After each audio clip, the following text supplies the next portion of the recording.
Hello everyone, and thank you for being here. I am Francesca Bado from Fondazione Roma Europa, and to the end of making this video accessible for the visually impaired, I will briefly describe myself. I'm a white cisgender. I'm 27 years old. I'm wearing a white linen shirt, short-sleeved. I am blonde, my hair is untied at the moment, and I'm wearing earphones. I thank you all for being here today, and I'm very thrilled to present the digital version of SlowMo, connecting Cloughjordan Ecovillage to continental Europe via land, sea, and dance, a participatory outdoor dance work by Ireland-based company Instant Dissidence, that today is with us to present the digital version of this work. I will briefly present what will happen today during this meeting.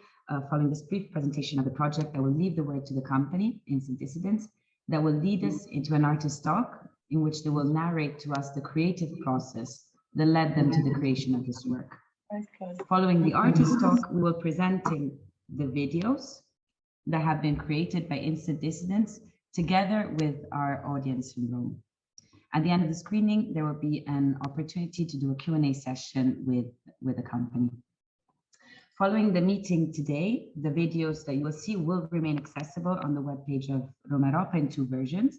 The one that you will see that has been subtitled in English, and a second version that has enabled an audio description for the visually impaired, both in Italian and English. For this, we have to thank the Blind Sight Project organization, which is a Rome-based organization that works on making online content accessible for the visually impaired. This is, in fact, a practice that is not yet diffused enough, and on which Perform Europe, as well as Instant Dissidence and ourselves have been working on in order to reinforce the dimension of allowing all people, regardless of their disabilities, to participate fully and freely to cultural life. Moreover, the registration of this meeting will then be subtitled and made accessible and will always be available on the webpage of Europa. So the presentation today, as well as the whole touring and project of SlowMo, has been made possible thanks to the support of Perform Europe, which is an EU-funded project that aims to rethink cross-border performing arts presentation in a more inclusive, sustainable, and balanced way. Fondazione Roma Europa, as digital presenter of this work, has decided to participate in this project through its online extract palimpsest, which is a digital program that the foundation started during the years of the pandemic, that nourishes its relation with the digital realm, creating new and unexpected connections, just like the one that we will explore today. Fondazione Roma Europa, for who doesn't know, is a cultural organization based in Rome that has been organizing for the past 37 years one of the most interdisciplinary performing arts festivals in Italy, in the city of Rome, and that is Roma Europa Festival, which take place in over 20 halls of the city, engaging about 400 artists and presenting about 75 events. The upcoming edition will take place between September and November, and if you want to learn more about it, we invite you to look at the programming, which is now published online. The extract programming, as much as SlowMo and Perform Europe, are all projects that emerged and developed also during the years of the pandemic. To this day, we're living moments of uncertainty that are caused by ongoing developments of the pandemic, of the environmental emergency, geopolitical conflicts, and it is the role of cultural institutions, artists, and policymakers to attempt to navigate these times and make sense of it. This is what SlowMo has suggested and attempted to do, an innovative touring project that takes notes on the environmental dimension, that proposes the weaving of new relations with our time and our space, tapping into new realms of cultural creations that are able to engage audiences on a whole other level, as well as making culture accessible for all. So today we will present 3 videos that have been created thanks to the contribution of our audience here in Rome, whose voices you will hear in the video, and that decided to open their hearts and share their memories regarding the island of Cyprus. What Rita and the whole company of Instant Dissidence have done is a beautiful testimony of the power of the transformative power of culture. And without further ado, I will leave the word to her and to the company to present to us the process that has led them to this creation and their work. So Rita, when you want, the floor is yours. Hello, everybody. I suppose the first thing to say is that we're on the road. We're actually on the way to Denmark. So we're in southern Turkey, in Tasuku, in a coffee shop at the moment. So bear with us if we have any internet issues, which we probably will. And Francesca, if I start freezing or you can't hear me, just give me a signal. So we will start by introducing ourselves. So my name is Rita Marcalo. I'm the artistic director of Instant Dissidence. My pronouns are she, her. I'm originally from Portugal, but I'm based in Ireland. I'm a white woman and I'm wearing seeing glasses with black frames. I have long straight hair on top of my head. I'm wearing a black dress, and behind me you can see a white wall and a brick wall. And I'm now going to pass it on to the next company member. Hi, I'm Amber. My pronouns are she, her. I'm from Belgium, and I'm one of the company dancers. I am a white woman with long brown hair, a nose piercing, and a brick wall behind me. Going to the next. Hi, I am Tilde.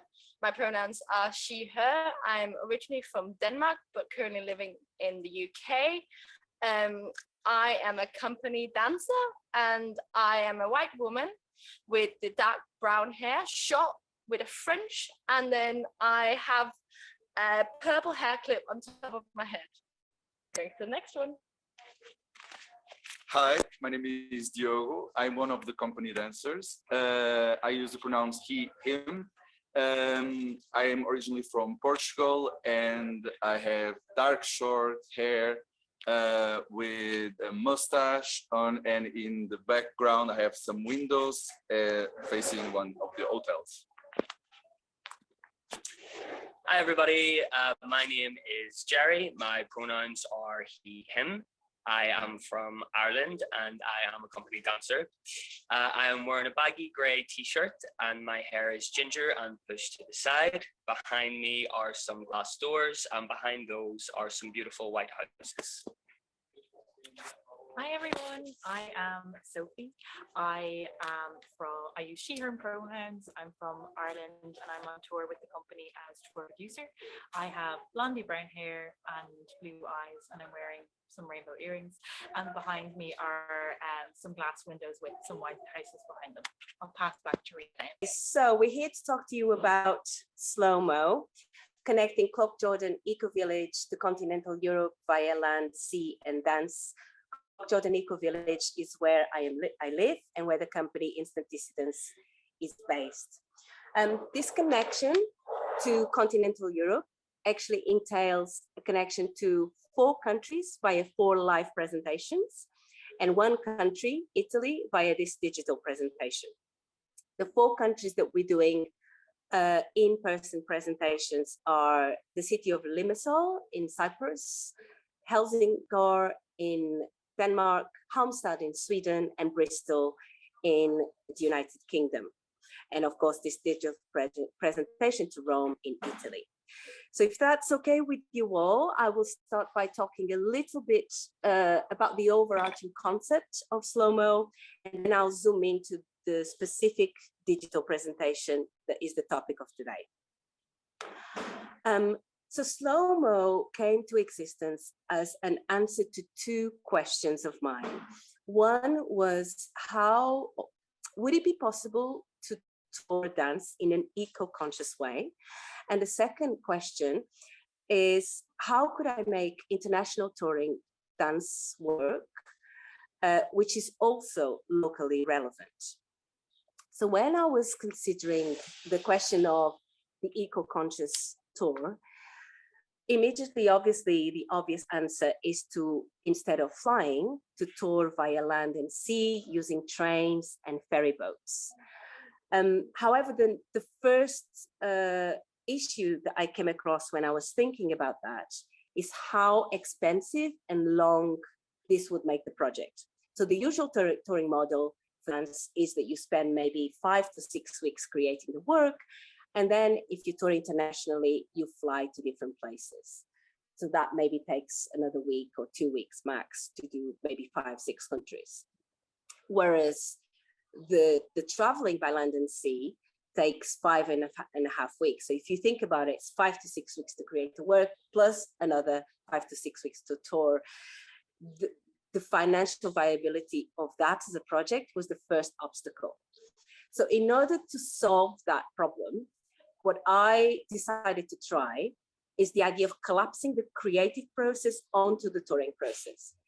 By that, I mean that we have been creating the work as we've been touring it. I mean, we had maybe a few ideas and a few sketches created before we set off on our travels, but mostly we've been creating on the go.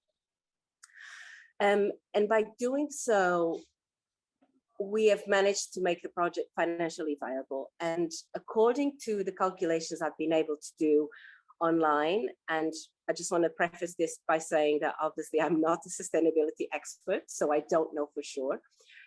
But the calculations I've been able to do online through various websites, I've been able to find out that by touring this way, we release in between 70 to 80% less carbon emissions than if we were flying. So it is significant, the saving on carbon emissions. Then the second question is around this idea of making international touring work that is also locally relevant. And for me, that's important because I think of the work I do as socially engaged and issue-based. I work a lot with local communities, or even if they are not my local community, I like to embed myself in a particular community and work with the communities. So when it comes to touring internationally, there's often a sense of newness in the international touring. You go to your local theater to watch a company from Italy, from France, from Brazil, from Colombia, and there's this sense of this interesting clash of culture that happens between the culture that you live in and the company and the work that is brought to you. And that's fantastic. And that's one of the things the international dance touring does really well. But I found myself asking, in terms of where I situate my practice, would it be possible for me to tour internationally and still make work that was locally relevant and co-created with people from different countries? And so then the idea arose of asking all the 5 international partners from Italy, Cyprus, Sweden, Denmark, and the United Kingdom to find people from the cities that we are touring to co-create the work with us. And so the way that this has happened is that, for instance, I'll give you the example of Cyprus, where we just performed 2 days ago. Our partner, Senergeo, found 8 people from Limassol that had stories to tell about all the 8 countries that we had to traverse between Ireland and Limassol. So between Ireland and Limassol, there were 8 countries we traversed. Prior to starting our journey, we had 8 stories that people from Limassol told us about their experiences in all these 8 countries. And the way that we created the work was, when we arrived in one country, we got off the public transport, checked into our hotel, and then we delved into that particular story and we created a choreographic response to that story, and so on and so on. Now we're on our way to Denmark, and the number of countries that we have to traverse is only 5. So we have 5 co-creators from Denmark, and we're working on the stories, on those 5 stories as we move through those countries. So then this, so that question of local relevance was in my mind when we performed in Cyprus 2 days ago. And I was wondering whether it was going to work. And it was amazing actually to meet the people in the audience, the co-creators, and then to have them talk to us about and ask us questions about our interpretation of their letters, and to see themselves represented choreographically. So that sense of local relevance, I feel that it's there.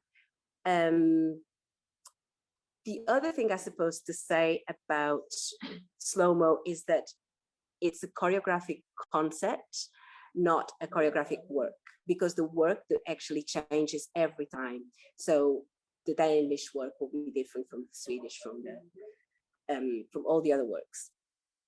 So now delving into Roma Europa's digital presentation. The research questions there are twofold. One, we wanted to try out a digital version because obviously it augments the reach of the work.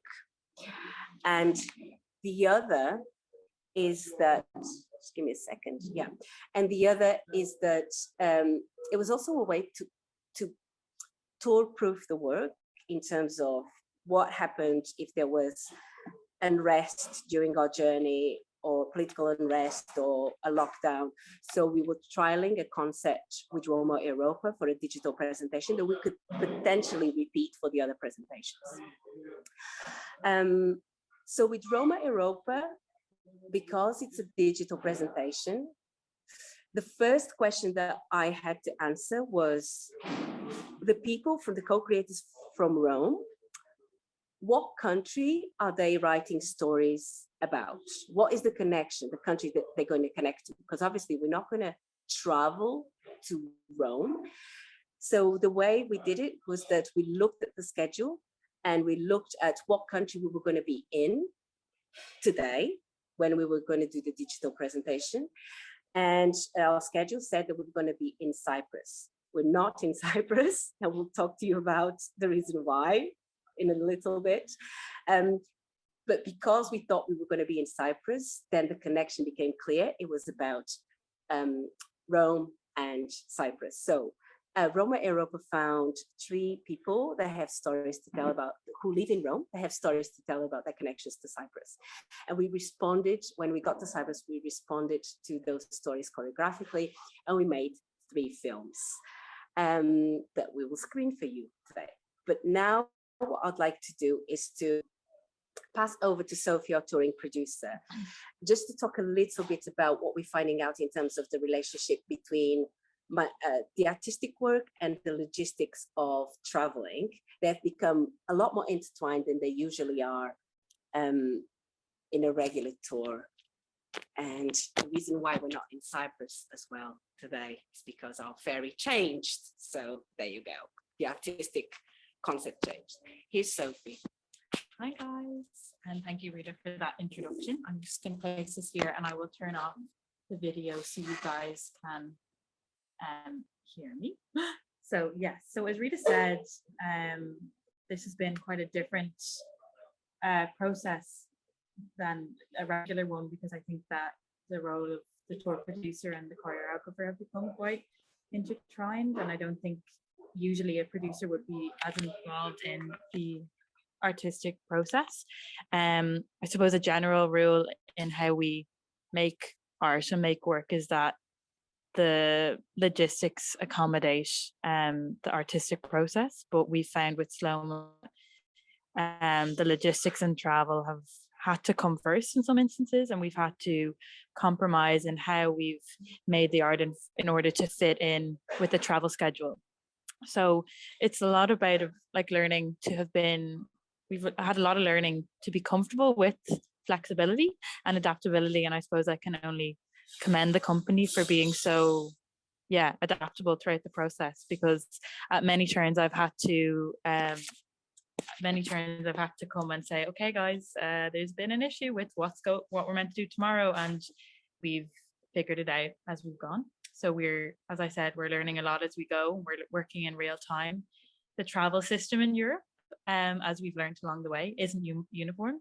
We've had a lot of human error, and there's also been travel system error. So for example, when we were getting a train from Wales to London, we got on the wrong train and we nearly missed a train to the Eurostar to Paris.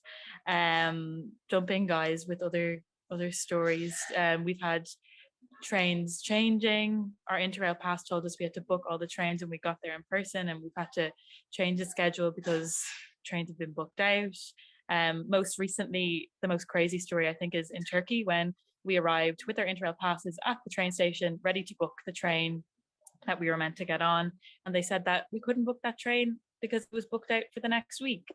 So we had to quickly adapt and hire a car to drive us 10 hours from Istanbul to the end of Turkey. So you can see what we're dealing with. It's been a bit crazy.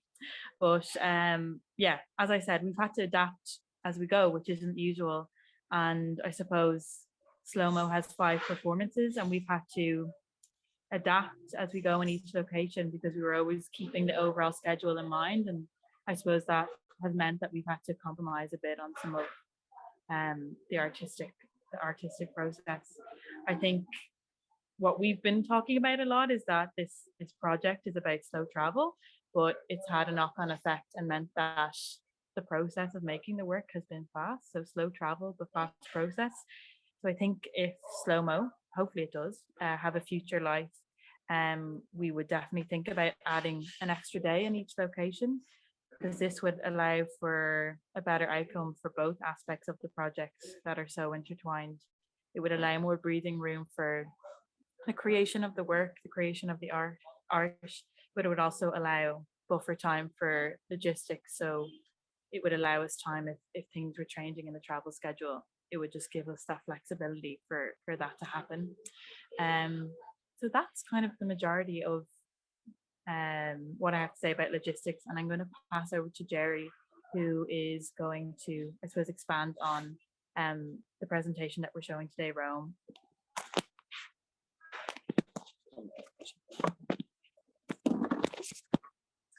Hi, I'm Gary. Thanks, Sophie.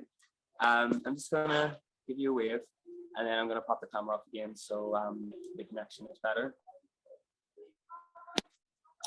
Cool. Okay. So, like Rita said, the Italy film featured perspectives from 3 co-creators, which meant 3 stories written by people from Italy with connections to Cyprus, which is where we made the film. On our way to Cyprus, our ferry was delayed, so we arrived much later than we expected, and some of us were running on little to no sleep, which of course means less time to create and less time to discuss artistically how we would like to approach each individual story and the dance as its own work within itself. So this process was a very quick turnaround for us. I took on the role of film director, whilst Amber, Tilda, and Diogo each took one of the letters and created a solo. So firstly, we each read the letters, and then we spoke about our initial choreographic concepts and any movement imagery that came to the front of our minds. We also had to think about where we'd film the solos and how we could embrace the architecture in Limassol as a physical setting to sort of echo the letter and complement the movement as well. From the letters, we decided on 3 different styles of filming, which were 1 wide angle shot with 3 different camera perspectives, 1 mobile shot that tracked a body moving through space, and 1 long distance shot that gradually zoomed in throughout the duration of the solo. This was then followed by a discussion on how the 3 solos would fit against each other within the landscape of a dance film. And we actually found that some connections were very clear, but others needed a little more consideration. But I'll let the dancers expand on that a little more in a second. So after all this very quick decision making, we took to the streets of Limassol to solidify the route and quickly look at the space through a lens. Then it was lights, camera, action. Each film was 1 take. And then that night, myself and the dancers sat up, cutting and pulling together footage whilst Rita crafted the audio, which actually featured an Italian musician and the voices of our co-creators speaking the letters as well. And that was it. We had a film in less than 24 hours. And then we slept for a very long time. I'm just going to pass you over to Amber, and she'll speak a bit about the choreographic process. Hi, I'm Amber. I will put the video on because apparently the Wi-Fi is a bit better now, but let me know, have a wave or a message if it's not good, the audio. So I created a choreographic response to the first letter of Cyprus, which was Annalisa's letter about a Roman site in Cyprus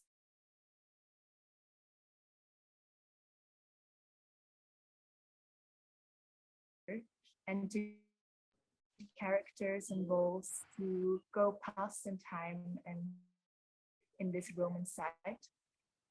Her daughter is Alicia, and she is the second letter that will be shown in the video. We wanted to show a clear connection between these presented. This image came from a sentence she says in the letter, and Elise specifically says, we pick up a stone, hold it in our hands, and listen to its story. So from this, they try to embody different characters and roles that were from the Roman Empire. And this is what I used as well for my solo. I used these specific actions to create my choreography. And the first one was wealthy people in togas. The second one was a maid cleaning, and the third one was someone looking out for ships on Roman walls. So it was quite clear and specific embodiment of the characters that I did. Yeah, that's about it. I'll pass on to Tilde, who is my daughter in the film.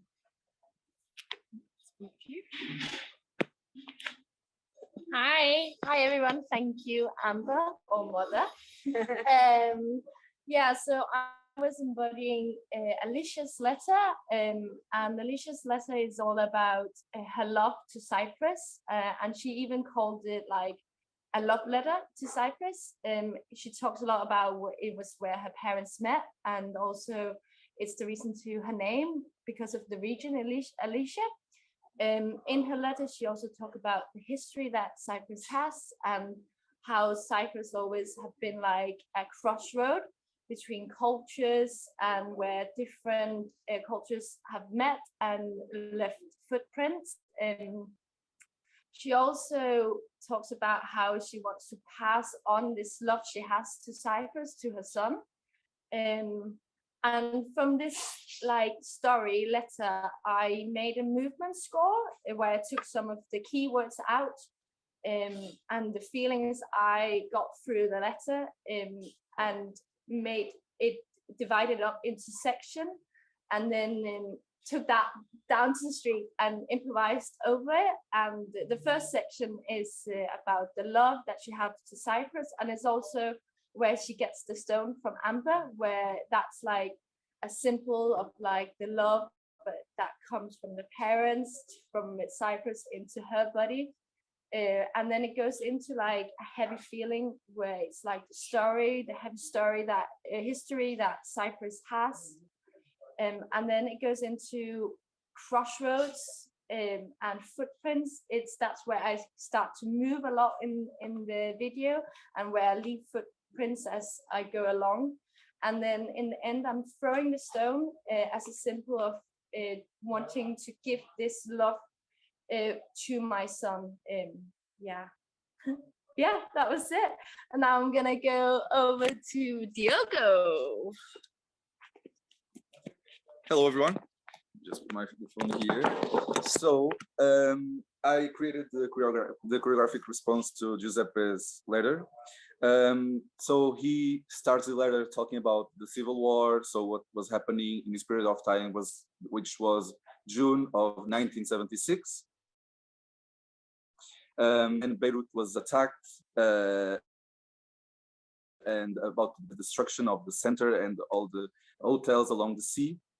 Then him and his wife Anna, they were living in the city in these conditions, and then they thought that they couldn't live there anymore, so they decided to move to another city, and then they traveled to Larnaca, which is a city in Cyprus. So basically, they flew to Larnaca, and Giuseppe really highlights this beautiful sunrise and light, which was a moment of recovery, of energy and hope, because they were living really tough times. So after they arrived in Larnaca, they were supposed to go to Rome. So basically, to sum it up, Cyprus was a stopping moment before they moved to Rome. So they stayed in Limassol for the rest of the day. So they took advantage of that time availability to allow them to reconcile themselves with life, even if it was just for a short period of time. Now about the creative process, I tried to divide this letter in different parts, which was really hard to try to divide it. So I literally fade between 1 and 2, and then I tried to bring it back again. So starting from this idea of destruction. So I received the stone, which in my story, this stone means the bombing and all what was going on in the war.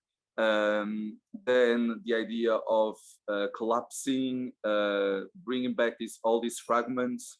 And then in the end, I have the stone again, which represents this idea of bringing back all this thought of hope and life concealing again.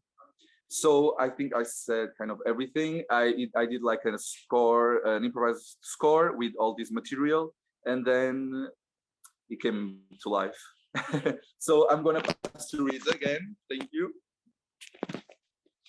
Okay, just to finish and say, I hope that gives you an insight into the creative process and also into what SlowMo is as a choreographing concept that we're testing out. Just to say that my point of view as artistic director and choreographer, one of the things I'm finding out, as Sophie said, it's slow-mo, but fast creative process. So I'm finding out that a lot of what I do as choreographer is just, I'm more of an instigator. So I instigate the dancers and then they create and then they bring something back to me. I may change 1 or 2 things, but then there's not that much time to change much because we're on to the next train, on to the next choreography. So it's been an interesting process for me, and I've had to let go of a lot of preconceived ideas of, you know, it's not ready yet. Does it need more rehearsal? In a way, there's no time for rehearsal, but in a way that's also quite freeing. We're all just making and responding, and in a way in real time, and just being in it. So yeah, so that's it from us, Francesca. Shall I pass it on to you now? Yes, thank you, Rita, and thank you everyone for sharing all the creative process. And I think now we can start 3 videos, which we will present one after the other. And I will allow our tech director now to start the videos.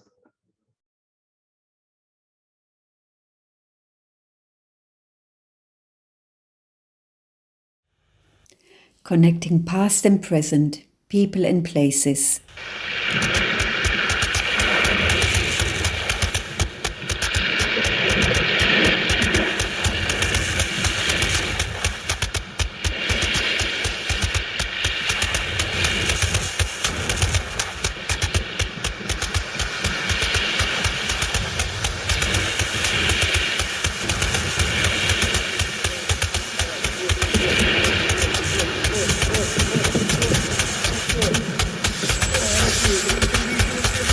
Paphos is also blessed with antiquities from various epochs, spanning from the Stone and Bronze Ages, the Hellenistic and Roman periods, and Middle Ages till today.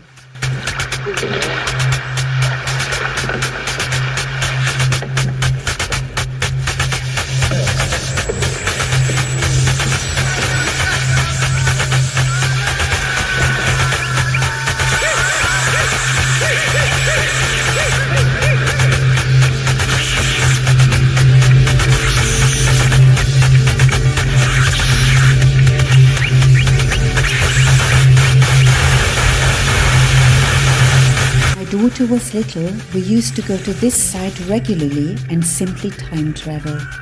In this place so full of history, we would let our thoughts go on a journey and play pretend in the ruins. Magnificent remains of Roman villas invited us to slip into the rows of wealthy men and women in togas and stolas. We sat on the floor and enjoyed the intricate mosaics by following the various Greek mythology depicted, while pretending to be served fruits of the season.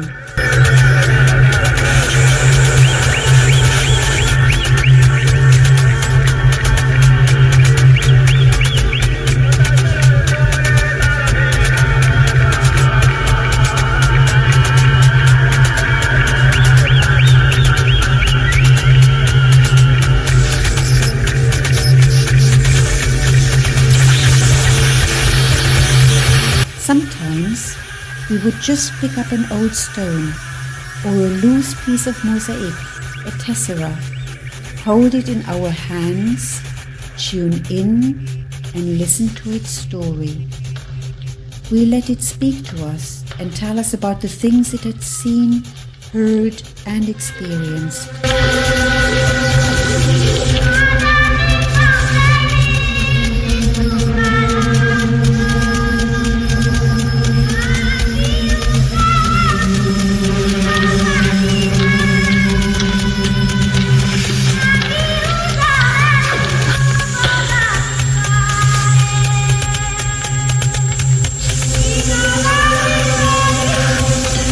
Ora mia figlia è grande e vive a Roma con la sua famiglia.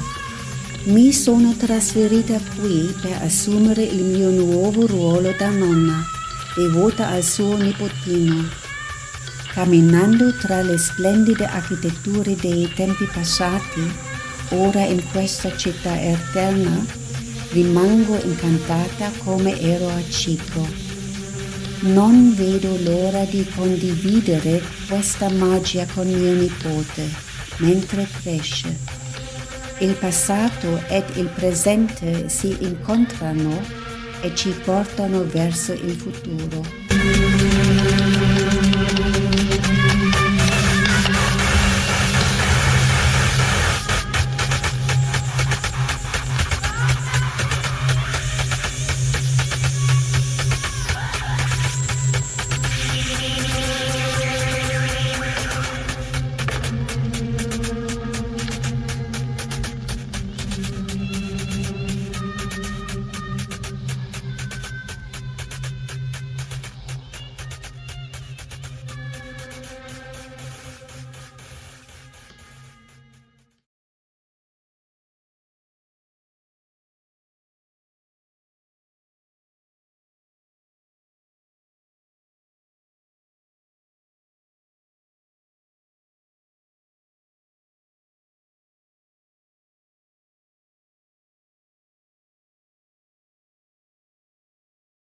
Caro lettore, ascoltatore, spettatore, questa è una lettera d'amore, una lettera di lettere.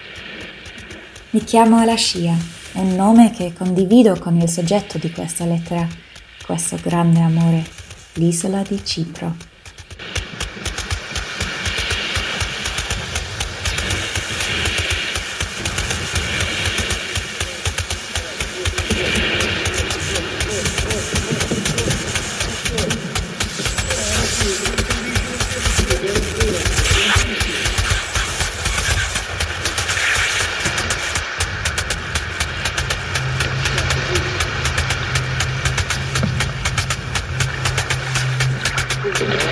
Fermiamoci un attimo al 1988, anno della mia nascita.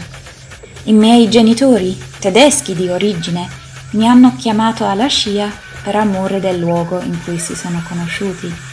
L'isola divenne il mio paese di nascita ed infanzia ed una parte inestricabile del mio DNA.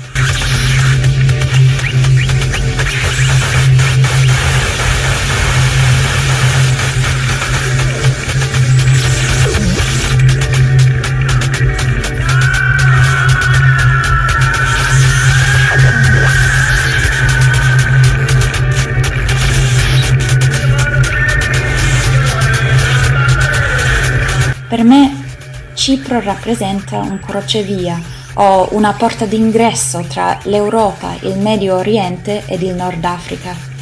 È inevitabile che, con le mie origini miste, io mi ritrovi in quest'immagine di flusso e riflusso.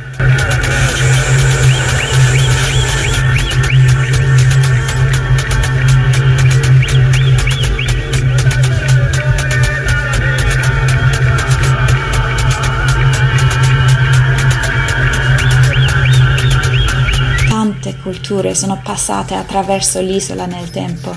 Gli Ittiti, gli Ottomani, i Veneziani, i Turchi, i Greci, i Britannici, per finire alla Cipro di oggi, indipendente ma divisa, sempre condivisa.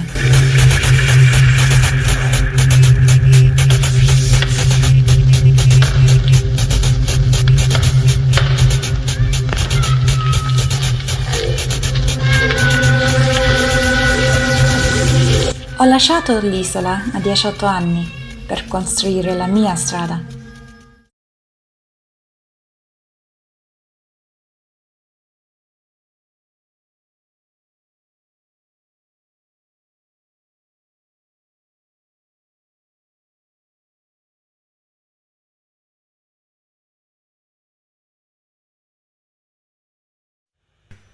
È in fuga da Beirut verso Cipro.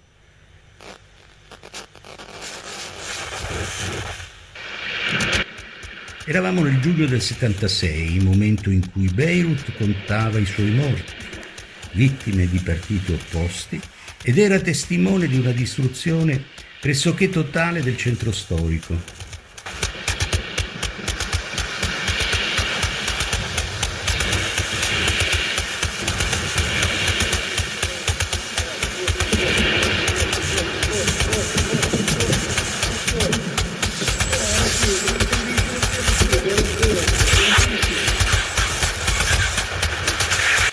Mia moglie Anna ed io, provati dalla situazione bellica non più sostenibile e soprattutto dalle bombe che provenivano dal quartiere cristiano maronita, posto sotto il controllo della destra, determinando il crollo di palazzi residenziali e la morte di numerosi civili, decidemmo infine di farci coraggio e di fuggire da Beirut.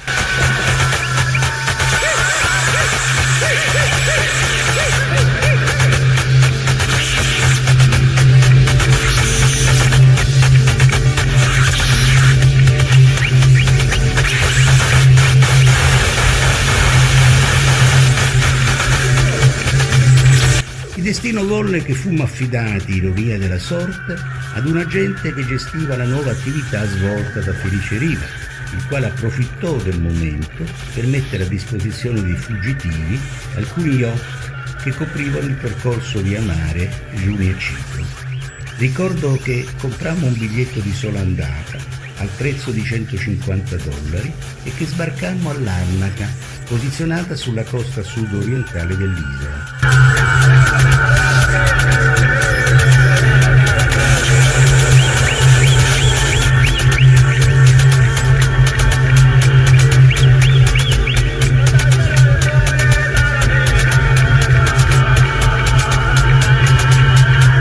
Per me, appassionato di cultura classica e in particolare della civiltà ellenica, rappresentò un momento di recupero di energie e di speranza, tanto che, in attesa dell'aereo che ci avrebbe riportato a Roma con l'Olympic Airlines via Atene, decidemmo di trascorrere l'intera giornata per visitare Larnaca.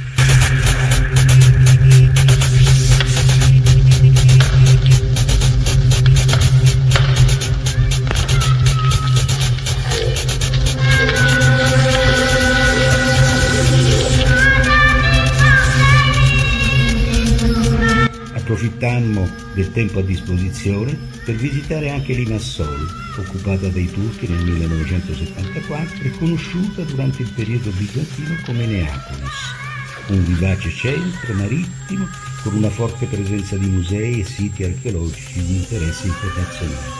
Il soggiorno a Cipro, anche se breve, e il ritorno a Roma tra i nostri cari ci permisero di riconciliarci con la vita e di dimenticare, sia pure per breve tempo, gli affanni e la paura legati ai mesi trascorsi a Beirut.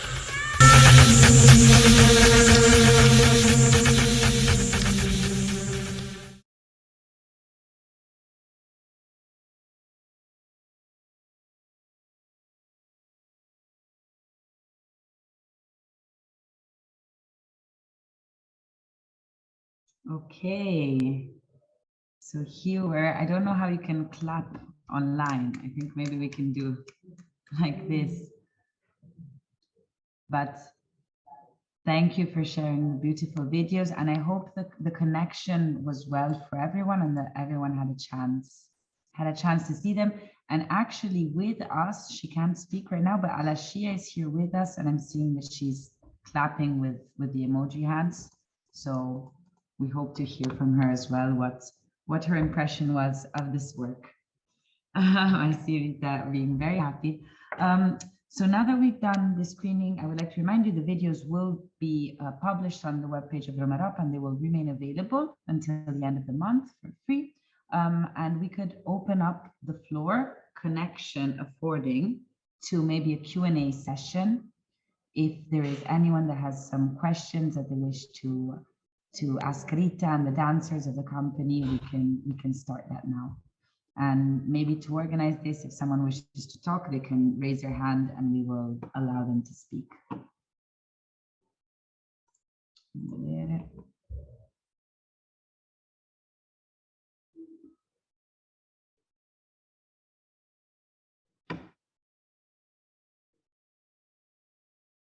I see. We have with us the students from the class of Performing Arts and Politics at La Sapienza. Now they're zooming in. And hello, Francesca, can you hear me? Hi, Gaia. Yes, I can. Hi. So I'm in class with my students at La Sapienza University. So we just watched the video. The connection was a bit slow, so we had some slow motion moments. But we have prepared some questions regarding the whole process. And if you agree, we can maybe share some of them. Because we were talking about the project during our previous classes. So the first question that came from the class and is about the reason why the company decided to access this kind of platform. In other terms, what does it mean for a dance company to have a possibility such as this one?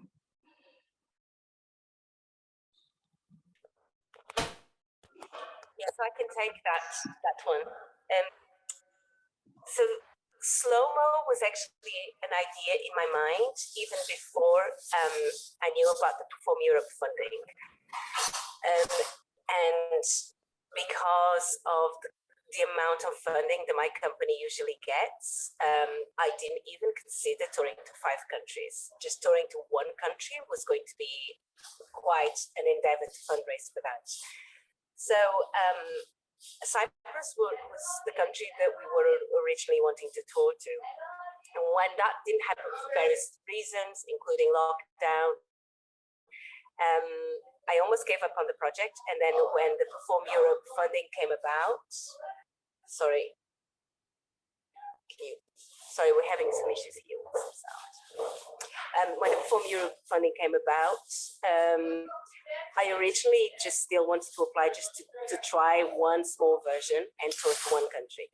But during the process of meeting different partners, it became, well, the minimum was 3, and during the process of meeting different partners, 5 partners were interested, so I just decided, let's go for it. But for sure, Instant Dissidence is such a small scale company that this opportunity is the biggest project we've ever done.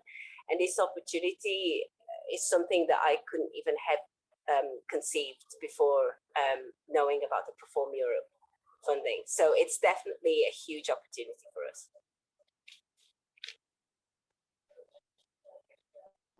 Okay, thank you. Can you hear me? Yes, I think so, yeah. Okay, thank you. And can we have another one? Can we ask another question, Francesca? Do we have time? Okay. Your work is about the concept of traveling without or with low emissions. Do you think that the metaverse could be an opportunity to raise distances without polluting, or it will create another form of creative process? Sorry, I lost you for a second there. Could you repeat that question? Yes, I was asking if the work, the concept of the project is about traveling with low emissions. And so the students were interested in knowing if, for instance, the metaverse could be seen as an opportunity for a dance company as well.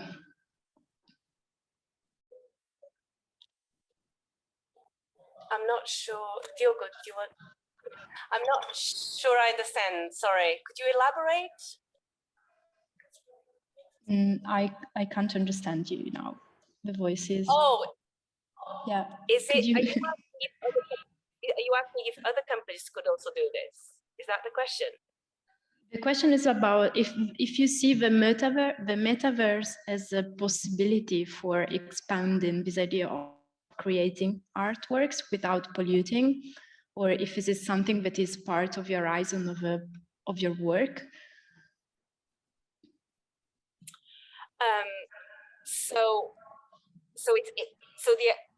So SlowMo is a concept that embraces that, but for sure, I would encourage every company, every dance company to create work and slow travel. I have actually thought whether, because you see, what we did was we incorporated the conditions of slow travel into the choreographic concept. And I'm actually interested to see if other companies would take the same idea to slow travel whilst touring. What other concepts could they create? But definitely, I definitely think that most of us should be trying to slow tour rather than flying, for sure.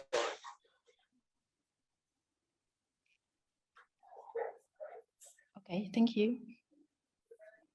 Thank you.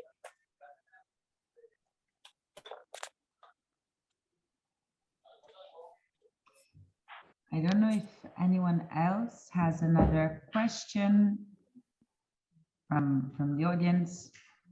Do you want?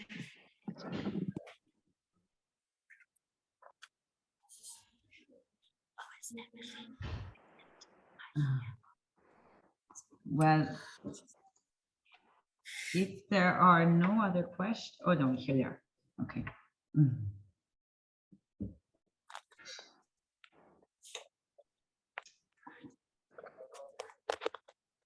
I don't know if from the classroom they're trying to speak. Jessica, yes. we have a question from one of the students. Yeah, I'm sorry, I don't want to be the one that doesn't listen and what. Okay, anyway, I wanted to ask that I wanted to have a clear up of some sort. You travel from country to country, like I've heard about Italy, Sweden, etc. And you choose for each country a range of topics and something you want to discuss in your performances. How do you choose the topics you're gonna do, like that is here in Italy or in Cyprus? Okay, yes. So if I understand the question, you're asking where do the stories come from? So the way that our co-creators have been selected has been as follows. So for instance, the performance we just did at Limassol, our partner, Synergeo Performing Arts Center, first asked me, Rita, what countries do you travel through when you go from Ireland to Limassol? So then I said, we travel through these 8 countries. So then Synergeo in Cyprus puts out a call that says, we are looking for people to contribute with their stories for a new dance work. But we are looking for stories for people from Limassol that have stories to tell about Ireland, United Kingdom, France, Germany, etc., etc. All the countries that we have to travel through to get to them. So then they get people applying and they choose, and myself and the producers from Cyprus choose the 8 stories that we're interested in. And then they wrote me physical letters, sent to me a slow post, very slow post, the regular old-fashioned posts, and they were also handwritten as well. So then those letters arrived in my home in Ireland, and I open them, I read them, and I start choreographing. And then once we actually start, I start choreographing, but kind of in my head. And then when we actually started traveling, let's say we get to Germany, we take out the letter of the person from Cyprus that has a story to tell about Germany, and we choreograph in Germany, we choreograph that letter, and so on and so on and so on. Now for this digital presentation, because we were in Limassol in Cyprus, then Roma Europa found 3 co-creators that had stories to tell about where we were in Cyprus, and we created the choreographic responses in relation to those 3 stories. I hope that clears it. Is that clear now? Yes, it is. Brilliant.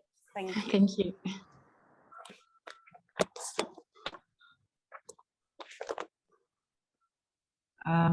I see some hands raised, maybe Mia Di Chiaro. Hi, Rita. How are Hi. you? Great to see you. Hello, And the team. Lisa, Hello. happy that you're here. It's really wonderful to see you all. Hello, hello. No, it's so beautiful what you guys are creating, and I hope, yeah, it inspires performance kind of moving forward. I'm really interested in this idea of like a performance as a gift and this reciprocal way of creating with and for communities.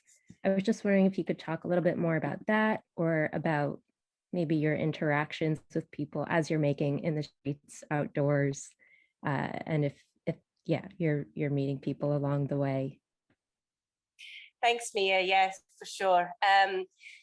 So yes, there's 2 things there: the interaction in the streets and the performance as a gift. So choreography as a gift is something that myself, through Instant Dissidence, in various different projects, I've done a lot.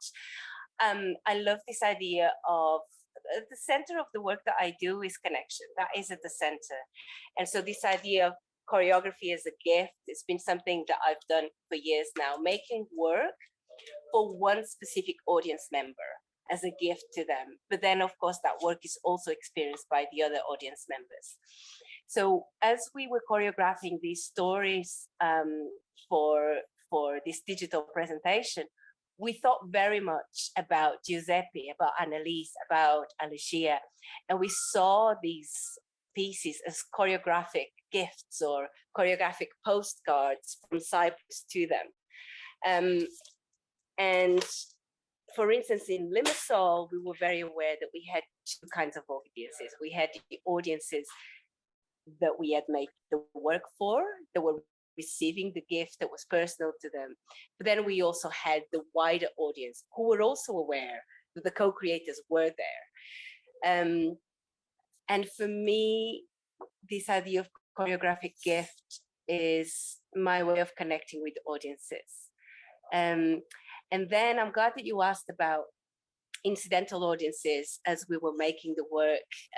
We actually found after the first 1 or 2 instances of choreographing on the streets, the people were asking us, what are you doing? And why are you doing this? And watching us. And coming in Paris, there was a little girl, wasn't it? Tilda will tell this story. You were the one that spoke with her, Amber, so you will tell her. I can't speak French. She came to us in French and she was just wondering what we were doing, and then we explained and she said, oh, it's so beautiful. But she was like 8 years old, so it was really nice to hear that from her. But we have also had like people that just started dancing with us, and which has been like really enjoying like copying our movements. And like even in our warm-up, like there was this guy in Germany was like, this is amazing, and like we were just like warming up and doing like silly things, but it seems like people really enjoy seeing people enjoy themselves and moving together in the space outside. Back to Rita here, and that's something I really love, when dance kind of intervenes in people's day-to-day lives without them being prepared for it. And after a while, we actually decided, we created a QR code that we carry on our phones. So if people ask us, what is this about? We now can just say really quickly, we explain what it is, but then we say, if you'd like more information, just get your phone to read this QR code, and then you can take away some information about the work and the wider concept of the work. So that was something that only occurred to us, though, because we started getting responses and questions from incidental audiences as we were creating. So yeah, thanks, Mia, for that question.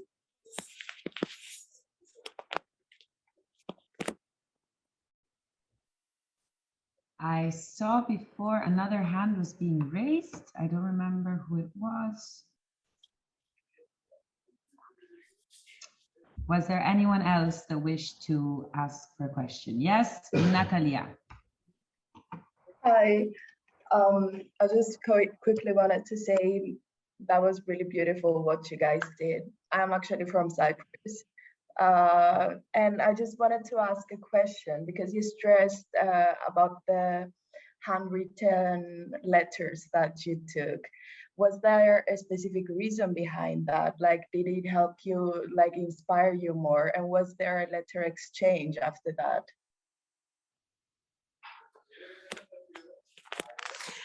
Yes, so several reasons behind the handwritten letters. In exploring the slow travel, I also then started to think what it would be like to have a slow process and to have the letters come to me slowly.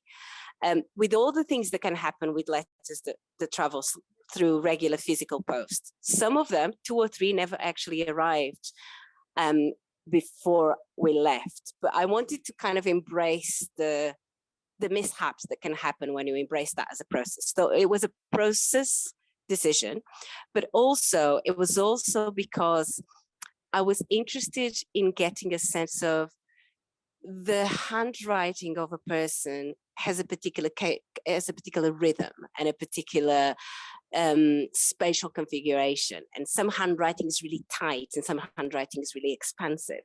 And so part of my tasks for the dancers when they were creating was to embrace the flow and the rhythm and the shape and the feeling of each actual handwriting.